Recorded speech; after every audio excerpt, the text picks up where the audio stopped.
देखिए मेरे हाथों में अभी भी आपको पूरा पिंक कलर जो है वो दिखाई दे रहा होगा, और मेरे शर्ट का कलर और मेरे हाथ का कलर लगभग लगभग सेम हो गया है, क्योंकि मैंने वो झाग उठाया था और झाग के उठाने के बाद जो झाग सूखा है तो ये कलर आप दिखाई देगा आपको। और ये देखिए ये आपको झाग साफ आपको दिखाई देगा, झाग कैसे बनता हुआ दिखाई दे रहा है। वहाँ से आपको पानी का बहाव तेज है, उसके बाद वो आगे बढ़ता हुआ आ रहा है और झाग पिंक होता दिखाई दे रहा है। और पूरी नदी यहाँ से थोड़े से हम ऊपर में हैं, हाइट पे हैं, तो इसलिए आप और अच्छे से क्लियरली देख पाएंगे कि किस तरीके की स्थिति है। और मेरे दाहिने तरफ आप देखेंगे वहाँ पे पूजा पाठ हो रहा है, क्योंकि यमुना नदी जो है वो एक पौराणिक नदी है। इतिहास में भी इसका वर्णन मिलता है, पुराणों में वर्णन मिलता है, वेदों में वर्णन मिलता है। इस वजह से जगह का महत्व जो है पूजा पाठ के लिए ज़्यादा होता है। और फिर वो कचरा जो वहाँ वेस्ट बन करके निकलेगा वो वेस्ट फिर इसमें डाला जाएगा सीधा सीधा, कोई एसटीपी की भी जरूरत नहीं है। अगर रिवर कीपर होता तो उसको रोक सकता था कि आप उस कचरे को यहाँ मत डालिए, लेकिन कोई रिवर कीपर नहीं है, जिस वजह से इस तरह कचरा डाला जा रहा है। क्या लग रहा है कि रिवर कीपर लगाने से कुछ हद तक साफ सफाई हो पाएगी? रिवर कीपर साथ में एक कानून बनना चाहिए। जैसे हम इंसान की हत्या करते हैं तो जेल होती है, उस तरह से एक ऐसा कानून बनना चाहिए कि अगर हम नदी में कोई भी कूड़ा करकट डाल रहे हैं, कैमरा लगाना चाहिए जगह जगह। अगर कोई देख रहा है तो उसके ऊपर एफआईआर हो और वो जेल जाए। ऐसा अगर 10 लोगों के साथ हुआ ना तो ऑटोमेटिक, अगर 10 के साथ होगा तो 100 सुधरेंगे, अगर 100 के साथ हुआ तो 200 सुधरेंगे, 200 के साथ हुआ तो 1000 सुधरेंगे, 1000 के तो लाखों की संख्या ऑटोमेटिक आएगी। तो धीरे उनको डर हो गया कि भाई अगर यमुना जी में कुछ डाल रहे हैं तो तुरंत जेल हो जाएगी। तो इसके साथ साथ क्या है कि यमुना जी में कूड़ा करकट नहीं होगा। अब वहाँ पे आप देख रहे हैं पूजा हो रही है, और अभी जितना वहाँ पूजा का सारा सामान निकलेगा उनको पता नहीं है यमुना जी के बारे में। वो तो यमुना जी से बहुत प्रेम करते हैं, वहाँ से ला के यमुना जी में डाल के अपना काम खत्म करके यमुना जी को हाथ जोड़ के चले जाएंगे। आस्था बस, आस्था बस, आस्था का ही कारण है। लेकिन आस्था के बाद जागरूक होने की जरूरत तो रोज मीडिया में दिखाई दिया जा रहा है, सोशल मीडिया के माध्यम से दिखाई दिया जा रहा है कि भैया यमुना की जो है कि यमुना का ऑक्सीजन लेवल कम हो चुका है, यमुना में हम कुछ भी डालेंगे तो यमुना रिजर्व नहीं कर रही है, उसका नुकसान ही हो रहा है। तो लोग मान तब भी नहीं रहे हैं, आस्था के नाम पे तब भी नहीं मान रहे हैं। अभी कुछ दिनों पहले अगले संडे को एक संस्था आई थी, उनसे मैंने मना किया था भैया आप यहाँ पे आए हो तो सफाई करो, अब दिखावे का काम ना करो। उन्होंने क्या किया, दिखावे किया। अब देखो सामने उतनी पॉलिथीन छोड़ के चले गए। अब इस प्रकार के लोगों को अगर जागरूकता फैलाने आए हो तो जागरूकता ही फैलाओ, दिखावा मत करो। या तो दिखावा करना है तो यमुना जी के पास मत आओ, आप आओ फोटो सोशल मीडिया पे खिंचाओ और चले जाओ।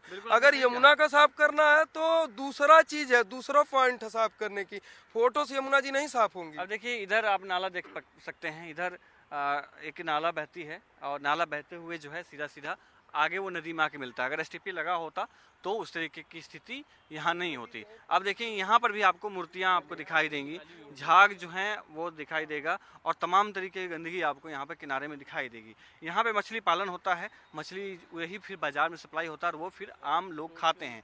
तो यहाँ पर आपको देखेंगे बाल काटना मिलेगा, यानी कि जितने भी जो एक धार्मिक अनुष्ठान होते हैं वो सभी आपको यहाँ दिखाई देंगे।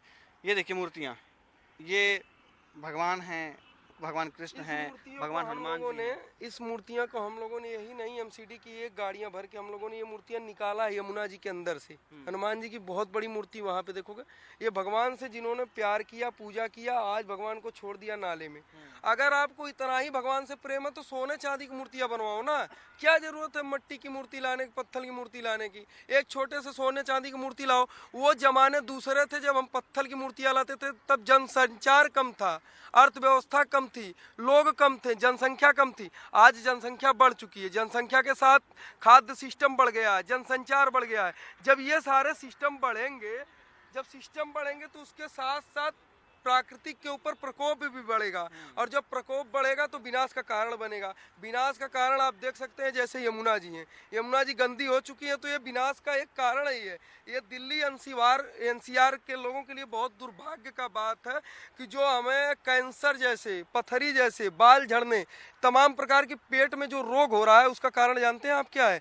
ये यमुना का पोल्यूटेड पानी। बिल्कुल सही कहा आपने दुर्गा जी। और जिस तरीके से तमाम, मैं फिर से दिखाता हूँ आपको कि किस तरीके से स्थिति है। देखिए ये मैं यहाँ पे बैठा हुआ हूँ, हमारे कैमरा पर्सन अविनाश जी हैं, और अविनाश जी भी और मैं और जितने हमारे साथ में लोग थे वो उस बदबू को महसूस कर पा रहे हैं कि बिना मास्क के यहाँ खड़ा रहना कितना मुश्किल है। लेकिन इंडिया न्यूज़ इस बात की जिम्मेदारी लेता है कि दर्शकों को रियल चीज़ें जा पाएँ, इसलिए हमने रिस्क लिया है। बिना मास्क के हम यहाँ पर हैं ताकि आपको समझा सकें, आपको बता सकें कि कितना खतरनाक ये केमिकल है। अब ये देखिए पिंक आपको दिखाई देगा, ये चारों तरफ आपको ये दिखाई देगा। ये पिंक सीधा सीधा केमिकल हैं जो डाइंग फैक्ट्री से शहादरा ड्रेन के माध्यम से और जो अन्य जो हैं वो किस तरीके के यहाँ पर आप देख सकते हैं कि लगातार जमता जा रहा है। आप देखेंगे चारों तरफ यही हालात हैं और स्थिति ऐसी है कि चारों तरफ आप झाग देखेंगे और हमने आपको पीला झाग भी दिखाया हुआ है, हमने वाइट झाग भी दिखाया हुआ है और आप नया एक झाग देख लीजिए जो पिंक कलर का झाग है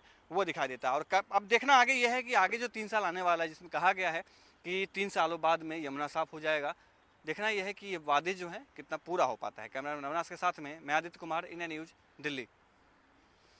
बहुत खतरनाक बीओडी है, 115 बीओडी है। यमुना नदी को किस तरीके से जो ड्रेनेज सिस्टम है वो दिल्ली वाले बर्बाद कर दोबारा ट्रेन में सीओडी ठीक ठीक जो सारा जो कह रहे हो ना वो इंडस्ट्रियल वेस्ट आ रहा है, ये सारा ओखला का इंडस्ट्री का वेस्ट इसी में आ रहा है। ठीक है इसका ऑन ये 300 है। देखेंगे अभी करेंगे गुरुजी, आपने बोलिएगा बोले।